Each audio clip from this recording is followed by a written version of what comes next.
O Fiat Pulse não é novidade aqui no canal. Lá no comecinho do ano, lá no começo de 2022, a gente avaliou aqui a versão turbo com câmbio CVT, que naquela ocasião agradou bastante pelo bom desempenho, mas não tanto pelo consumo. E hoje a gente tem a antítese disso, a versão Drive com motor 1.3 aspirado e transmissão CVT, que promete um ótimo consumo, sendo inclusive um dos SUVs mais econômicos do Brasil, com desempenho, bem, só cumpridor. Mas, antes da gente falar do Pulse com motor aspirado, a gente vai deixar uma dica aqui para vocês. Nosso mercado hoje está cada vez mais maluco, seja de novos, ou de usados, ou de seminovos. Mas a gente aqui no Drive On vai te dar uma ajudinha nisso através do nosso parceiro Olho no Carro, que é um serviço de consulta ao histórico veicular. Então, se você estiver buscando um veículo novo, mas que não seja 0 km, você pode consultar aqui no QR Code que a gente vai deixar na tela ou no link da descrição do vídeo os serviços que o Olho no Carro oferece, que você pode consultar se o carro já teve alguma passagem por leilão, algum sinistro, para você fazer uma compra mais segura, mais certeira de um bem que a gente sabe que não é nada barato. Então, confere aqui, pega seu desconto, contrata seu serviço, pega seu carro novo e fica tranquilo com sua nova aquisição. Enquanto você faz tudo isso, a gente vai dar uma voltinha aqui no Pulse para contar como é que fica com o motor aspirado.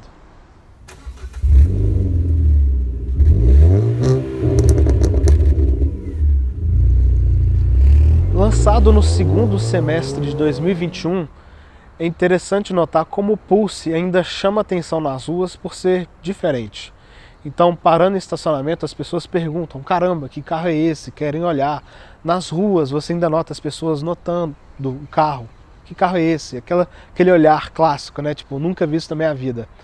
Então, ainda tem um fator novidade, apesar de quase um ano de mercado que o Pulse já tem. E nesse um ano, o que ele tem de versões? Desde que ele foi lançado, nada mudou. Então a gente tem as versões Drive, com motor 1.3 aspirado e câmbio manual, 1.3 aspirado e transmissão CVT, este carro, e também com motor 1.0 turbo e transmissão CVT. A gente tem a versão intermediária, que é a Audace, com motor turbo e transmissão CVT, e a topo de linha, que é a Impetus, também com motor turbo e transmissão CVT. A Fiat confirmou ainda para este ano, felizmente, a versão Abarth, com motor 1.3 turbo e transmissão automática de 6 velocidades, a mesma do Renegade e da Toro, que já é bem conhecida aí da linha Fiat e também de outros fabricantes. Então, a versão esportiva aí, como há um bom tempo não se vê, e um carro aí que tem muita expectativa em cima dele. Mas vamos lá, o que é o Pulse estruturalmente falando, né, em termos de arquitetura? Muita gente vê as proporções parecidas com a do Argo, a parte central especialmente muito parecida com a do Argo, e considera que ele é um Argo bombadão. Apesar de existir sim um carryover do Argo para o Pulse, a Fiat fala aqui numa arquitetura totalmente nova, que é a MLA. O que é isso? É uma arquitetura com mais rigidez torsional, com novas linhas de dissipação de impacto aqui, portanto mais segura, inclusive com o uso de aços de ultra e altíssima resistência, ou seja, um carro mais seguro em termos de impactos, por mais que o Lightning NCAP não tenha avaliado ele ainda. Essa mesma arquitetura ainda vai ser usada no Fastback, que a Fiat confirmou o nome nessa semana agora, e que tem lançamento esperado para o final desse ano ou início de 2023, que vai ser uma versão Fastback do Pulse, mais refinada, com novos itens de comodidade e espera-se que de segurança também, e o motor 1.3 turbo, que não existe aqui no Pulse. Em termos de concorrência, essa é uma categoria um pouco cinzenta, né? Então a gente tinha o HB20X, que era um hatch aventureiro, sem muito trabalho de diferenciação em relação ao HB20, mas que já foi descontinuado. A gente tem o Stepway, o antigo Renault Sandero Stepway, que agora é só Stepway, apenas na versão 1.6 aspirada, com câmbio manual e CVT, que é um carro também muito esquecido, já muito antigo, que sinceramente não sei o que está fazendo no mercado ainda hoje. A gente tem o Kicks, que muitos veem como SUV do mesmo nível de Renegade, de Cross, mas é um carro mais simples, acho que conversa melhor aqui com essa categoria do Pulse. E o principal concorrente, que definitivamente é o Nivus, que atua numa faixa mais estreita de versões, só com a Comfortline e a Highline, começando num valor inicial mais alto do que o Pulse, mas fechando ali na versão Impetus pau a pau, né? Impetus no Pulse e Highline no Nivus. Como eu comentei com vocês, muito do Argo está aqui no Pulse também. Inclusive um pouco das proporções, mas a Fiat trouxe algumas coisas muito legais de SUV para o Pulse. O que eles trouxeram de bom? Um bom ângulo de ataque, na casa de 21 graus, um bom vão livre do solo, com 18,8 centímetros, e um bom ângulo de saída, com 30 graus. Aqui a gente tem pneus 195 60 aro 16, nesse carro específico, Goodyear Eagle Touring, perdão, um pneu novo, eu nunca tinha visto ele. E de tamanho, nada muito diferente do Argo. Então 4 metros de comprimento, um pouco acima disso, 1,57 m de altura, já com rack de teto. A gente tem 1,77 m de largura sem os retrovisores e o entre-eixos de 2,53 m. Aqui debaixo do capô, a gente não tem nenhuma grande novidade, mas a gente tem um ponto muito interessante na nova calibração do Firefly, que na hora que a gente vem andando fala um pouquinho melhor sobre isso. Mas enfim, é o mesmo motor Firefly lançado lá em 2016 no Uno, aqui 1.3, 4 cilindros aspirado. Ele é base também para o motor Turbo 270, que é o motor do Compass, do Renegade, em breve do Pulse Abarth. E ele, apesar de ser um motor monocomando e 2 válvulas por cilindro, é um motor de construção muito moderna. Então ele é totalmente em alumínio, ele tem o coletor de escape integrado ao cabeçote, ele tem bomba de óleo de pressão variável, tem alternador pilotado, ele tem detalhes construtivos muito interessantes, como por exemplo, o virabrequim um pouco deslocado em relação ao centro dos cilindros. Isso diminui o esforço que os pistões precisam fazer para funcionar. E agora recalibrado pela nova regra do Proconv, né, a L7, PL7, ele perdeu um pouquinho de potência e um pouquinho de torque sim. Agora ele tem 107 cavalos no álcool, 98 na gasolina, a 6.250 rotações por minuto, e de torque 13,7 no álcool e 13,2 kgfm na gasolina, a 4.000 rotações por minuto. É um pico alto para um motor de um comando só, 2 válvulas por cilindro, né? Mas justamente por essa variação e justamente por ser um motor com um atrito menor no trem de válvulas e menos válvulas, ele tem uma boa pegada embaixo ainda, como a gente vai ver daqui a pouquinho andando no carro. E para quem gosta, né, de ver aqui por baixo, a gente tem a mesma pintura do lado externo, mas aqui a gente não tem a manta. Já adianto que isso não atrapalha em nada. Um carro ainda assim muito agradável, muito suave de andar e de dirigir. O motor é diferente, mas em termos de ergonomia e construção interna, não tem como o Pulse Turbo ser diferente do aspirado. E o que isso significa em termos de ergonomia? Olha, o volante tem regulagem só de altura. A regulagem de altura e distância existe só na versão topo de linha, o que eu acho bem esquisito. Mas o banco tem regulagem de altura, o cinto tem regulagem de altura também, tanto do motorista quanto do passageiro, e aqui a gente tem uma regulagem do banco por pontos pré-definidos. Então é um carro que eu sinceramente tive uma certa dificuldade para me encontrar. Por que disso? Eu tive que deixar o banco, o assento, mais próximo do que eu gosto, para o encosto não ficar muito de pé, para eu não ficar tão longe do volante. Então olha, aqui meu braço está mais esticado do que eu gosto de usar, por mais que não seja uma posição totalmente incorreta. Mas não deixa de ser um ponto negativo para um projeto moderno, um carro recém-lançado e que, verdade seja dita, não é barato, né? Aqui um volante com regulagem de distância igual a versão turbo faria realmente muito, muito bem. O banco em si não é ruim de maneira nenhuma, ele tem um apoio lateral bem gostoso. Olha, o desenho dele já é bem convidativo, né? Vocês devem estar notando. O apoio de cabeça é daqueles que empurram um pouquinho para frente, então tem que tomar um certo cuidado com essa regulagem aqui, mas depois que eu me encontrei não tive grandes problemas. O banco é um pouquinho curto, olha o assento, tá vendo? Poderia ser um pouquinho mais longo, mas não deixa de ser um avanço em relação ao Argo, importante deixar isso bem claro. E olha, o volante também é muito bem centralizado mesmo. Dá um banho, inclusive, no Renegade e no Compass, né, que são bem fora de centro. Então aqui você tem um carro que você se senta mais alto, né?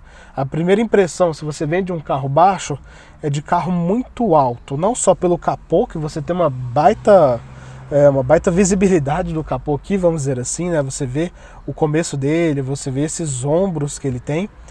Tanto também pela posição mais alta do banco. O carro é alto, mas não tanto, então você fica com uma certa sensação de banco alto e carro baixo. Mas, para quem gosta, repito, de se sentar alto, aqui vai encontrar uma boa solução. Aqui a gente tem algumas pequenas diferenças em relação ao Argo, mais notavelmente na grafia dos instrumentos, mas a gente tem aquele mesmo bom padrão de computador de bordo que a Fiat já traz de outros modelos. Então aqui a gente tem duas medições de consumo, percurso A e B, a gente tem uma medição instantânea de consumo, a gente tem o velocímetro digital com limitador de velocidade, né? Você pode botar um lembrete ou travar a velocidade, informações do veículo como tensão da bateria, pressão dos pneus, que aqui funciona pelo sensor do ABS, então é o indicador indireto de pressão, orímetro do motor, temperatura do óleo, temperatura da transmissão, quantos quilômetros e dias faltam para a revisão, o que você está escutando aqui na central multimídia, seja rádio, seja o espelhamento sem fio ou música via Bluetooth, mensagens de erro caso o carro tenha algum alerta, algum lembrete que ele precise te dar, e configuração da tela e do veículo, aqui com opções mais restritas, mais relacionadas a o que você vai mostrar em cada lado da tela, brilho do computador e coisas mais simples. O volante também é muito familiar para quem já está dentro da família Fiat.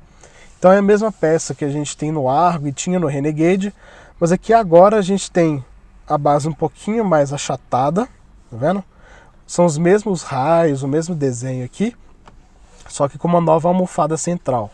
Então dá uma carinha de coisa nova, mas também sem nenhuma invencionice aqui. Computador de bordo, comando do som, piloto automático, o modo esporte da transmissão, que a gente fala um pouquinho mais quando estiver andando, e como é padrão, né, Chrysler, que a Fiat herdou, aqui atrás do volante a gente tem os comandos de volume e para passar música, ou mudar a fonte, né, passar de rádio FM para AM, para Apple CarPlay, você consegue fazer isso tudo aqui atrás do volante.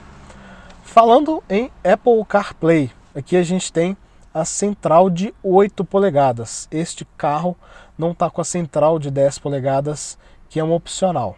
Mas aqui a gente tem o opcional da conectividade, que vem com navegação embarcada e também a possibilidade de controlar o carro pelo aplicativo do celular. Aqui, apesar da gente não ter a central de 10 polegadas, é uma tela muito boa ainda assim. Então olha, aqui, esse aqui que eu estou marcando com minha mão, é o que é só de borda preta. Mas olha, é um efeito muito bom. Óbvio que você vê que é uma tela reduzida, mas você não nota muito a diferença da borda para a tela. É um sinal, inclusive, de boa profundidade de preto da tela, tá vendo? Uma boa diferenciação, uma boa definição. Aqui a gente tem espelhamento sem fio via Android Auto e Apple CarPlay, é um item de série. Então, em termos de conectividade, seja de espelhamento de celular ou seja de controle por aplicativo, você fica muito bem servido aqui no Pulse, desde que você, né, lance mão aí do pacote opcional de conectividade.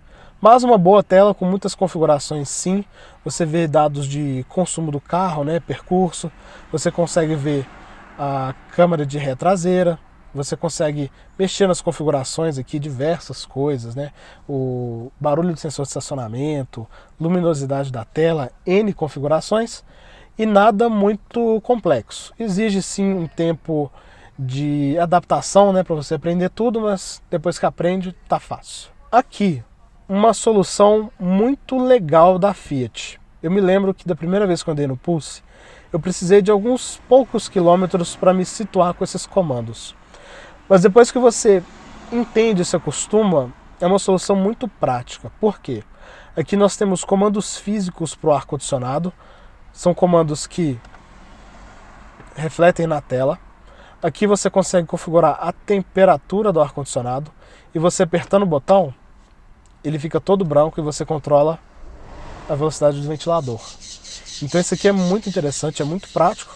E você querendo desligar, botão off, acabou. Desembaçador dianteiro, desembaçador traseiro. Aqui você pode apagar a tela, controle de tração, som no mudo, trava das portas e o que eu acho muito bom, uma regulagem física, analógica, né? Um botão muito bom e fácil de usar para o volume. Então quando você está andando, se você tiver uma dificuldade para se encontrar com os botões, atrás do volante, você tem o bom e velho comando giratório aqui. E falando mais de equipamentos aqui, nós temos duas entradas USB e legal que uma delas já é do padrão USB-C para carregamento rápido do celular. Então as duas ficam aqui. Gosto muito desse porta-objeto, aproveitar que eu estou aqui, né? Olha, muito bom para uma carteira. E aqui você tem um tapetinho para o carregador por indução do celular, carregamento sem fio. Mas lembrando que este item, assim como a conectividade, é um opcional. E falando de opcionais, o que esse carro tem? A central com conectividade, lembrando que essa central pode ser também de 10 polegadas. A gente tem o retrovisor eletrocrômico aqui também. Nós temos a chave presencial, inclusive com partida remota do carro pela chave. Esse tapete, né, igual eu comentei, essa base de carregamento por indução, igual eu comentei. E também a câmera de ré, como eu mostrei aqui para vocês, é um opcional. E falando mais aqui agora de acabamento e de nichos, né, de porta-objetos que a gente tem. Essa é uma versão de entrada. Para uma versão de entrada é compreensível a certa falta de inspiração para definição de cores e texturas. Então olha, aqui a gente tem combinação de preto com preto com preto. A gente tem um pequeno detalhe aqui que quebra essa mesmice, inclusive é um detalhe que conversa com as saídas de ar das laterais, tá vendo? Isso aqui é um detalhe interessante, mas não deixa de ter uma aparência muito simples. É perdoável por ser uma versão de entrada, mas ainda assim esperando aí, né, uma melhor, como é que eu vou dizer, uma maior inspiração de uma marca italiana, né? Poderia ter uma brincadeira de cores aqui mais interessante. E nas portas a mesma coisa, preto, com um detalhezinho prata, inclusive aqui, olha, em plástico, onde você apoia os braços, né? Poderia ter um revestimento em tecido com uma leve espuminha para dar uma impressão melhor de acabamento, né? De convivência aqui no carro. Mas, como eu disse, melhorável sim, mas compreensível por ser uma versão de entrada, por mais que esta tenha a transmissão automática e diversos opcionais. Vamos dar uma olhada no espaço traseiro agora. Assim como no Argo, o entre-eixos não é um número que se destaca, não é nada que chame atenção positivamente. 2,53 m, relembrando o número. Mas a gente tem uma solução aqui que não é novidade, outros fabricantes já lançaram mão disso, acho que mais notoriamente a Volkswagen com o Fox lá no começo dos anos 2000, que é fazer os passageiros da dianteira se sentarem mais altos, de maneira que o banco consiga ficar mais adiantado para aumentar o espaço traseiro. Então olha, eu tenho 1,77 m de altura, este banco está regulado para mim, e olha o que eu tenho de folga do meu joelho para o encosto. É um bom espaço, um bom espaço. Para a cabeça o espaço é ok, mas um carro estreito. Olha só, como ele é bastante estreito. Inclusive um detalhe muito interessante, ele é estreito a ponto dos cintos sempre se embolarem com os bancos. Porque olha, o Argo é um carro estreito com bancos menos bojudos, então isso não acontece. Mas como aqui a Fiat lançou mão de bancos mais robustos, mais confortáveis, inclusive mais seguros na estrutura, esse banco fica bem próximo da coluna central e os cintos sempre se embolam. Então é só um indicativo aí da dimensão do carro, né, para vocês terem uma noção de como esse projeto mais simples, esse carry-over do Argo, impacta em alguns pontos aqui no Pulse. Outro ponto que atrapalha um pouco é o comprimento do assento. Olha só, é um banco bem curto mesmo. Eu vou até ajudar ele aqui um pouquinho, ficar mais ereto, mas olha, ainda assim vai sobrando um espaço aqui, né, do final do assento pro final da minha coxa. Então isso aqui deixa um pouquinho a desejar. Deixa um pouco a desejar também o fato da gente não ter saídas de ar aqui atrás. Nada, mas a gente tem uma porta USB e um porta celular aqui, né, um porta qualquer coisa que você queira. Você pode, por exemplo, deixa seu celular carregando, encaixa ele aqui. É uma possibilidade. A gente tem um porta-revista atrás do encosto do banco do passageiro. A gente tem uma luz central aqui para quem vai atrás. Então, bom ponto. Aqui nessa versão a gente não tem as alças de teto. Então, quem tiver uma pessoa de mobilidade reduzida ou um idoso em casa vai sentir falta disso nessa versão. E como a lei obriga, 3 apoios de cabeça, 3 cintos de segurança de 3 pontos, o gancho Isofix para cadeirinha. Bem, é uma parte traseira sem grandes pontos a destacar, mas é isso. Não tem a saída, poderia ter um acabamento melhor, igual a gente viu na frente, poderia ter luzes individuais sim, mas, mais uma vez lembrando que a gente está falando de uma versão de entrada, e acaba que certas concessões, além das que já são feitas, considerando o projeto mais simples, acontecem aqui no Pulse. Quando o Pulse foi lançado, a Fiat muito falou do seu porta-malas de 370 litros, mas são 370 litros líquidos, ou seja, não é o padrão de mercado que usa a medição VDA. O que isso significa? São 370 litros se você for encher ele de água, de lama, de Coca, de Fanta, Sprite, Red Bull. Mas se você for encher ele com malas, você vai ficar na casa dos 310 litros, o que é uma vantagem bem discreta em relação ao Pulse, em relação ao Argo, que tem exatamente 300 litros. Aqui ele tem um formato mais baú, que muita gente prefere, inclusive eu gosto, porque assim as malas ficam bem apoiadas aqui. Quando você abre o porta-mala, né, numa descida, não existe o risco das malas escorregarem, mas você precisa fazer um esforço muito grande para tirar e colocar coisas pesadas aqui, né? Então, esse é um ponto a se considerar. Pensando aí na concorrência, o HB20X também tinha 300 litros, 302, de acordo com algumas medições que eu já vi, que variavam um pouquinho. O Stepway, 320 litros, o porta-mala já um pouquinho maior. A gente tem o Kicks na faixa dos 400 litros e a gente tem também o Nivus com 415 litros. Então aqui em termos de porta-malas, o Pulse fica um pouquinho para trás dos seus concorrentes e isso, mais uma vez, é um dos reflexos dessa herança que ele carrega do Argo, que vem com uma arquitetura sim renovada, mas mais simples tanto em termos de refinamento quanto de espaço. Mas aqui, em termos de acabamento, bom porta-malas, olha, batente em plástico, tudo forrado, que dá muito gosto de ver. O que eu acho que é muito legal nos carros da Fiat sempre, tem um acesso fácil para fazer manutenção dos amortecedores. Eu acho isso muito bom, que você não precisa ficar desmontando o acabamento para ter acesso. Isso aqui é muito prático mesmo. Aqui atrás a tampa é totalmente revestida em plástico, dá uma impressão visual muito boa. A gente tem iluminação sim, aqui do lado direito. Então, a gente tem 2 pequenos ganchos para sacolas leves, né? Importante lembrar isso. E a gente tem também 2 ganchos de metal aqui nas caixas de roda para amarrar alguma coisa, prender alguma coisa, né? Que já estamos falando de ganchos mais robustos, tá vendo? Ganchos bem robustos. O step vai aqui de baixo. Vamos empurrar aqui um pouquinho para vocês verem. É um step temporário, do fininho, mas é prático aqui para calibrar, né? Olha, o bico tá para cima, para o lado certo. E, bem, ficar por dentro é sempre um ponto positivo. Faz falta aqui um banco bipartido, né? Por mais que aqui exista o revestimento, um banco bipartido num carro de porta-malas razoavelmente compacto é sempre muito bem-vindo. E um detalhe que eu acho muito interessante, olha só, a gente tem 2 botões aqui. este botão da esquerda, você destrava o porta-malas com a chave presencial.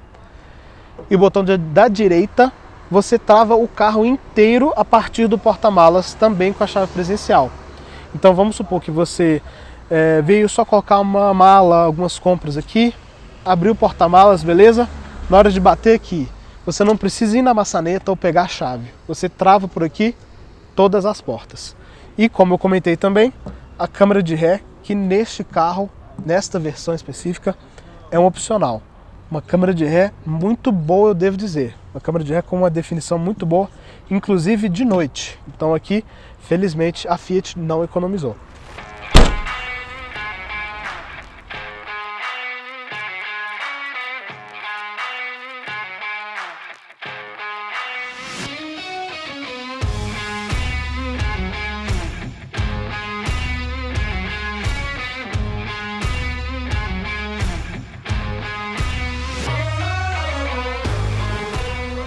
Vamos dar uma voltinha então no Pulse e, como já estamos fazendo sempre, zerei o consumo para a gente falar de consumo na hora que a gente estiver terminando a nossa volta.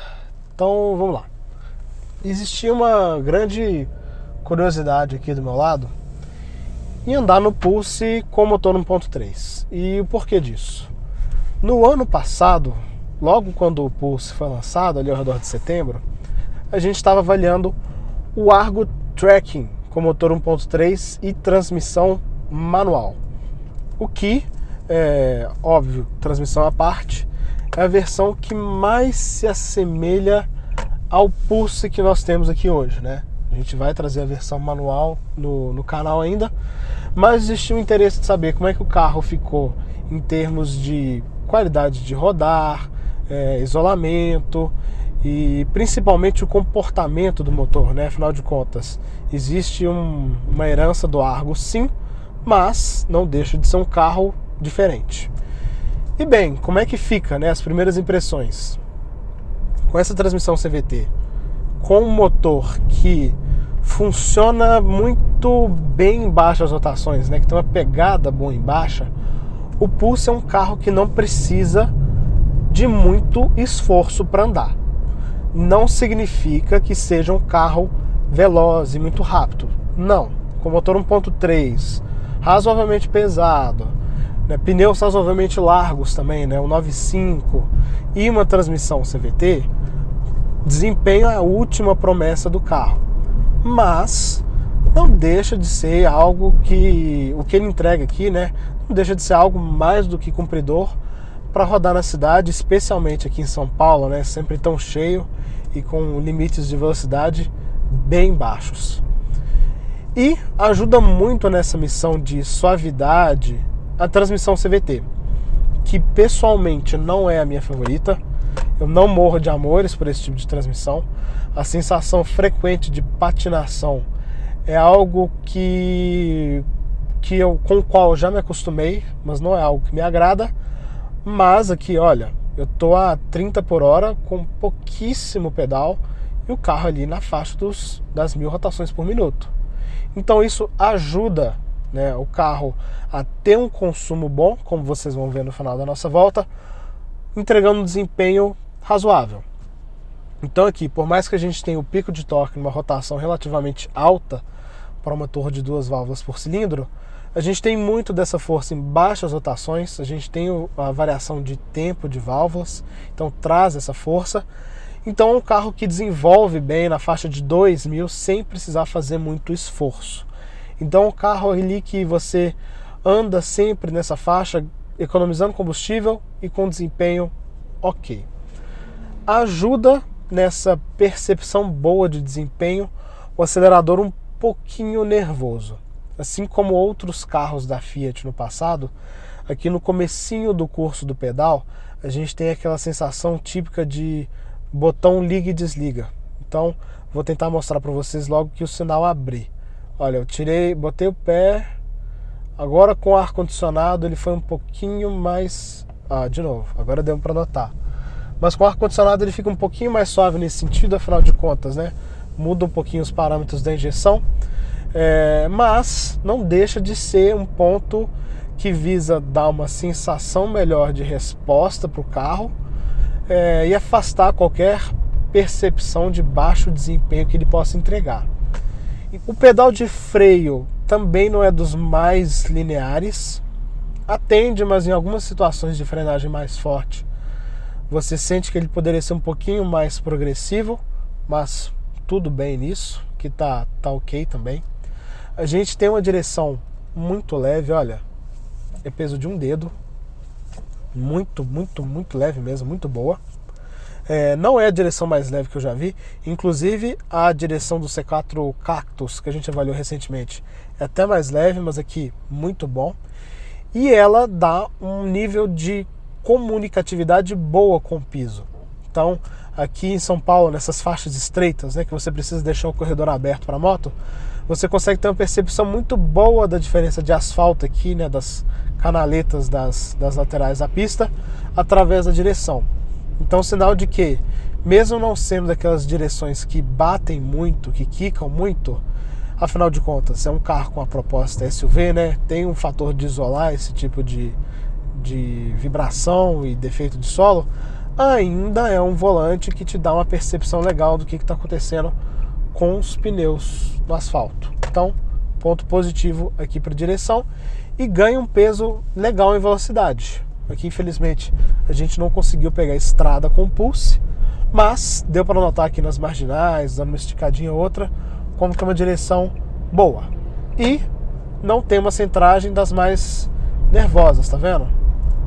Ela centra bem, não é daquelas que você tem que ficar corrigindo muito, como o Kicks, mas também não tem uma centragem muito nervosa, pegando mais uma vez um exemplo recente, como a do Cactus, que a gente avaliou aqui na última semana. O vídeo saiu justamente nesse sábado. E olha, Via Expressa aqui, uma subidinha, 60 por hora, o carro ali é 2.000 rotações por minuto, aliviei o pé, já caiu lá para a faixa de 1.000. Você vai brincando com o acelerador aqui, você vai notando a flutuação do conta-giros, que é justamente a atuação do CVT e do conversor de torque ali, né, bloqueando e desbloqueando para te trazer uma resposta da maneira mais sutil possível, né, sem precisar fazer uma redução de marcha ou coisa do tipo. Então tudo isso para entregar um desempenho linear com um bom consumo.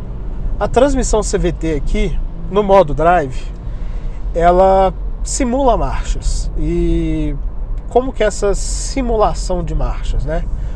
A gente está andando na boa aqui, ela faz essas variações igual eu mostrei para vocês. E se você pisar fundo, o que acontece? O giro sobe, ele trava na casa dos 5.500 e a partir de determinado momento ele começa a ter variações nesse giro. Esse é o modo drive. Quando você está no modo manual, a gente já está falando de 7 marchas, que muita gente fala de simulação, mas eu vou chamar aqui de marchas virtuais. E por que disso? Não são marchas com engrenagens, mas são marchas definidas por pontos exatos de variação das polias do CVT. Então são marchas, né? Virtuais, mas marchas. E nesse caso, o que a gente tem? 7 marchas muito próximas, assim como a gente viu na versão turbo. Seria um câmbio aí close ratio, né? Um câmbio que, se você pegar o gráfico dente de serra, você vai ver como que o motor levado ao pico de rotação, fazendo as trocas, sempre existe um intervalo curto de uma marcha para outra. Bem, muita gente gosta de muita marcha. Eu pessoalmente não piro nisso. Acho que existe mais um fator de marketing do que engenharia em muitos casos, especialmente quando você tem um câmbio CVT, porque com o CVT você tem sempre essa variação de rotação de acordo com o que você está chamando ali no pedal do acelerador quando em modo drive. Então acaba que essas 7 marchas é realmente para o cara chamar e, se ele quiser, brincar em alguma situação. Inclusive a 120 por hora, né? A 7ª marcha dá uma rotação mais alta do que o modo drive. Ou seja, é algo que dificilmente o tipo de pessoa que compra este carro vai usar. Vou voltar para o modo drive aqui, que é mais negócio. E a transmissão CVT, que em outros carros, né, costuma incomodar um pouquinho pela vibração, pelo ruído mesmo, aqui está até muito bem isolada, assim como o motor. Eu me lembro que quando a gente avaliou o Argo Tracking, a gente tinha notado como faltava um certo refino no isolamento do motor. Aqui a Fiat fez um belo trabalho, revisitou, melhor dizendo, todas as fixações, todos os coxins para deixar tanto a suspensão mais bem isolada quanto o motor e a transmissão. Então a gente sente muito isso na prática, uma diferença aí expressiva quando comparado ao Argo, e combina, né, com essa missão de fazer o Pulse parecer um carro melhor do que ele é. Afinal de contas, por mais que a gente tenha essa arquitetura emelhar, aqui mais uma vez a gente carrega muita coisa do Argo. Em termos de suspensão, mais um ótimo trabalho da Fiat. Aqui a gente tem uma suspensão um pouquinho mais firme do que a gente encontra no Argo, mas ainda assim dá para notar como ele faz um excepcional trabalho de suspensão. É muito bom ver isso, porque alguns carros, quando o acerto de suspensão não é feito com tanto critério quanto esse, eles ficam muito mais suscetíveis a essa variação de pressão. Então aqui não, você, mesmo com essa pressão mais alta, tem um carro com o mesmo comportamento de uma pressão mais baixa. Então é sinal aí de um trabalho feito com critério, que é muito bom de se ver, e uma suspensão com um curso muito bom. Então aqui eu não consegui chegar no batente hora nenhuma da suspensão, não que eu tenha tentado, mas quebra-mola, valeta, nada disso.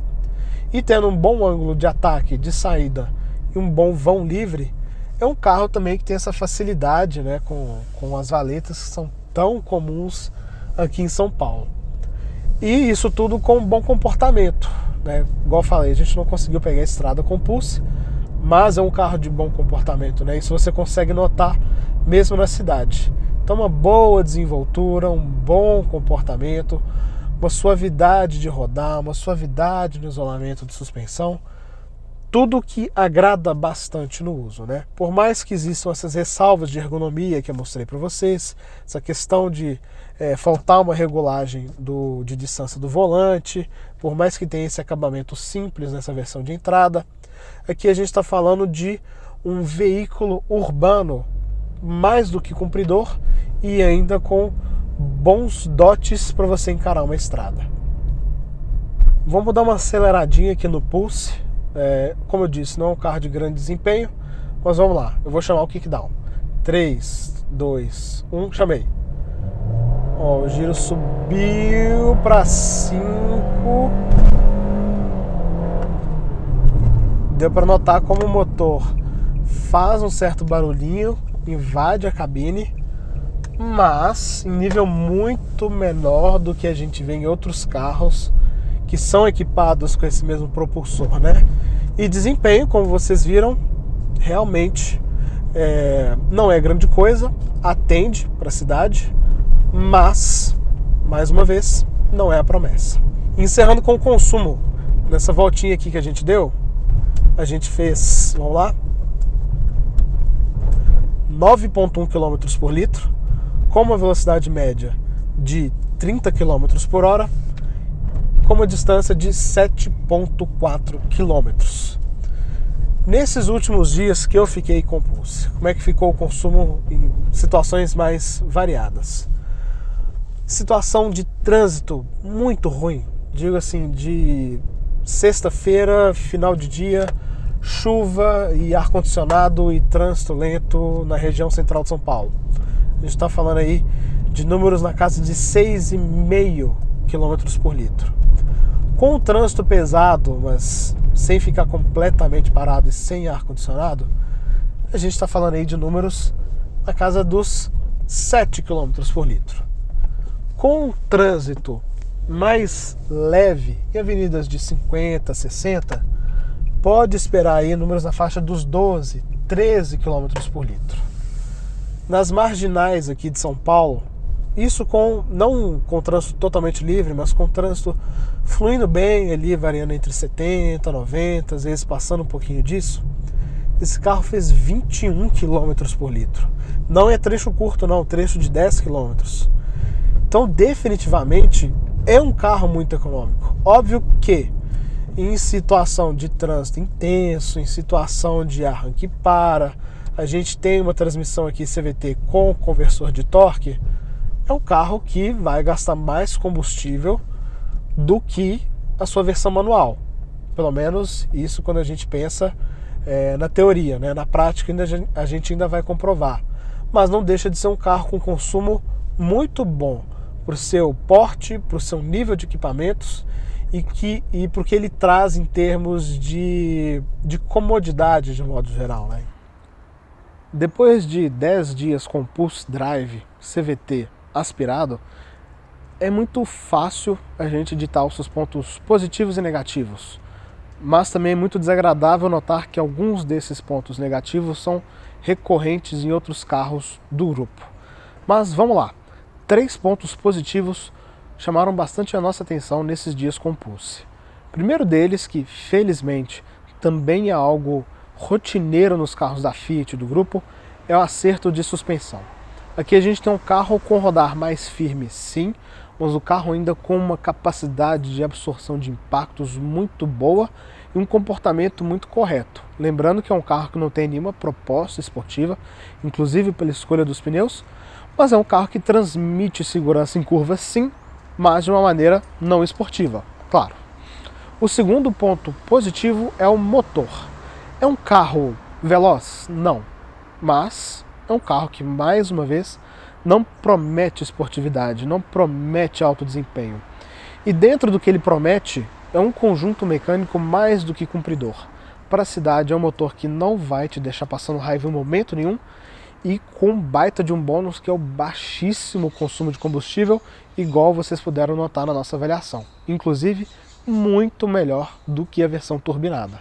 Então, se você procura um Pulse econômico, talvez não seja interessante olhar para as versões topo de linha.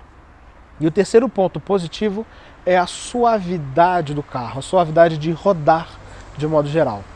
Então aqui a gente tem uma arquitetura que é sim baseada na do Argo, que traz pontos negativos sim, como vocês vão notar daqui a pouquinho, mas a Fiat fez um trabalho muito bom em deixar o carro com rodar mais sofisticado, mais refinado. Então mesmo em asfaltos irregulares, mesmo em pisos muito degradados, mesmo em buracos, você nota como o carro se comporta de maneira muito classuda, com muita elegância nessa absorção e nesse comportamento. E a gente pode dizer o mesmo do motor e da transmissão, que aqui estão muito mais bem isolados do que no Argo. Então é perceptível como o motor ficou mais silencioso, mais suave, e mesmo a patinação da transmissão CVT, ainda que seja sentida em alguns momentos, não incomoda tanto quanto se esperaria se você tem o Argo ou o Cronos como referência. Porém, como eu disse, a gente tem alguns pontos negativos que infelizmente são rotineiros, alguns desses pontos são rotineiros aqui nos carros do grupo, e o primeiro deles são as panes eletrônicas, pequenas falhas que incomodam muito no dia a dia. Então nesse carro aqui especificamente, a central multimídia não funciona quando você dá o comando de voltar para a tela principal. Então você aperta o principal, vai para o espelhamento, você aperta o principal, vai para os dados de consumo, você aperta o principal, vai para as configurações do carro. Nada funcionou nesses últimos dias para me levar para a tela principal, e isso incomoda bastante, porque essas falhazinhas eletrônicas a gente sempre nota nos carros do grupo. Outra falha eletrônica que aconteceu comigo 2 ou 3 vezes, felizmente aconteceu menos, é no momento de fazer a partida fria do carro. Foram alguns dias mais frios aqui em São Paulo, sim, e mesmo esperando o pré-aquecimento do combustível, né, ele tem esse recurso, não precisa do tanquinho, a partida fria não funcionava, o carro sequer tentava ligar, me fazendo desligar a parte elétrica, ligar a parte elétrica para tentar de novo dar a partida, e aí sim tudo bem, partiu a frio sem problemas nenhum, mas não deixa de ser um ponto desagradável, que mostra que faltou um pouquinho de cuidado, mais uma vez, com essa calibração da parte eletrônica do carro. O segundo ponto negativo que a gente costuma notar nesses carros de nível de entrada e até intermediário da Fiat é a ergonomia. Aqui a gente tem um banco que é melhor do que o do Argo, sim, mas ainda com apoio razoavelmente curto para as coxas, algo que deixa a desejar e que incomoda muito quando você soma com a falta de regulagem de distância do volante. Então aqui, mais uma vez, como já notado em outros carros da Fiat, você fica com aquela sensação desagradável de volante muito longe dos seus braços, né? De dirigir com os braços muito esticados. Aqui uma regulagem de distância faria muito bem. E um outro ponto também, que é a posição muito alta dos bancos, que sim, é uma estratégia para ganhar espaço traseiro, mas uma regulagem de altura que permitisse deixar ele mais baixo também facilitaria encontrar uma posição mais agradável, especialmente para motoristas mais altos aqui no Pulse. O terceiro ponto negativo que já foi notado na avaliação da versão Turbo é a simplicidade do carro de modo geral.